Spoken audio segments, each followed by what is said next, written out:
Branding, I just love it because I feel like, especially for women, just how we want to live our lives, it allows us to create that freedom, that flexibility, and that fulfillment in our lives that will allow us to do whatever it is that we want to do. Welcome to the Money Making Housewife Show. This is a podcast for women who want to have it all and are not afraid to go out there and go get it. Today, we're going to be talking about personal branding, which I love.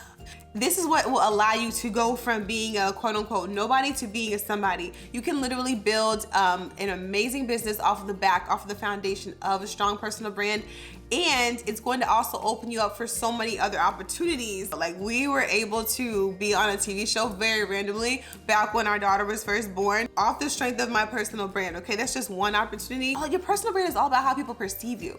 And when they feel like they really know you and they really rock with you and their values and their beliefs align with yours, it allows you to build a tribe of people or a community of people, I should say, who really will rock with you, support you heavy, and who you can support and pour into, because we're not meant to do this whole thing of life alone. We're all supposed to find our people, you know what I mean, in life. And it just makes life so much sweeter. Let's keep it real. When we feel like we can relate to people, we have people that we can talk to who just get us.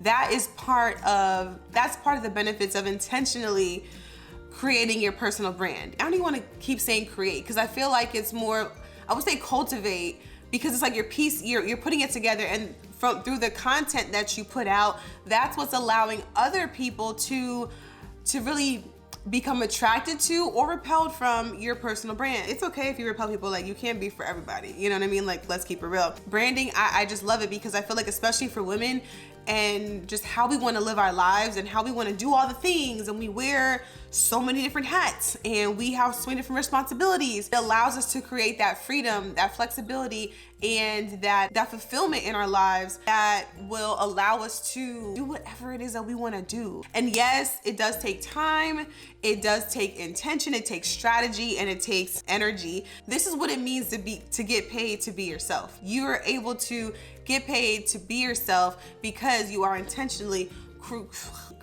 cultivating this personal brand. We do overcomplicate it, but you are the brand, y'all. You are the brand. You don't have to overcomplicate it. You are the brand. The brand is you.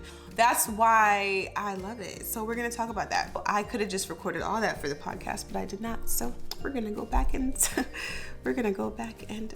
that over again. Hey, if you don't know who I am, thank you for being here. My name is Lisa Smith. I'm a wife, I'm a mom, I'm a podcast host. I'm obviously a YouTuber. I'm also a coach, and I'm here to help you create a purposeful and profitable personal brand so that you're able to create a business that fulfills you, brings you freedom and flexibility, and allows you to really just get paid for being yourself. So your personal brand is about who you are, what you do, why you do it, who you do it for, how you do it, and literally, so your personal brand is all about you, right? It's centered around you, but it's really what's gonna make it actually matter to people, what's gonna make other people actually care about your brand is what you can do for them. And today is probably the best time in history to build your personal brand, because we're able to do that simply by sharing content on social media.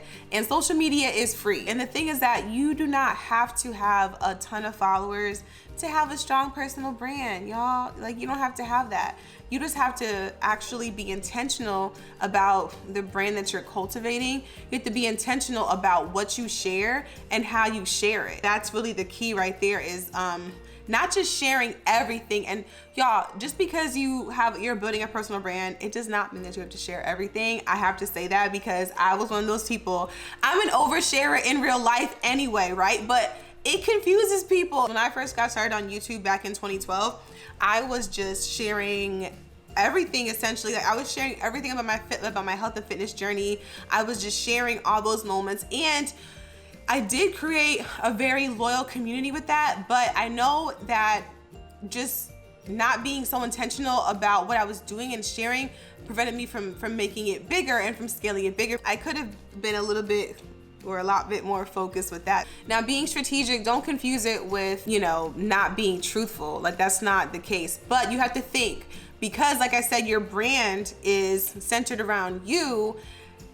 what exactly do people need to know about you that could benefit them? Because they don't care about you. They do not care about you, okay? Until they know how you can help them and what you can do for them. Let's keep it real. I mean, we're all selfish. You know what I mean? Like, there's too many people out here to follow, too much noise out here in this space. Like, it's too much for us to care deeply about, you know, every single person that we come across online. You are a brand. You are your brand, okay? You represent you. And how you represent yourself is going to reflect how other people feel about you.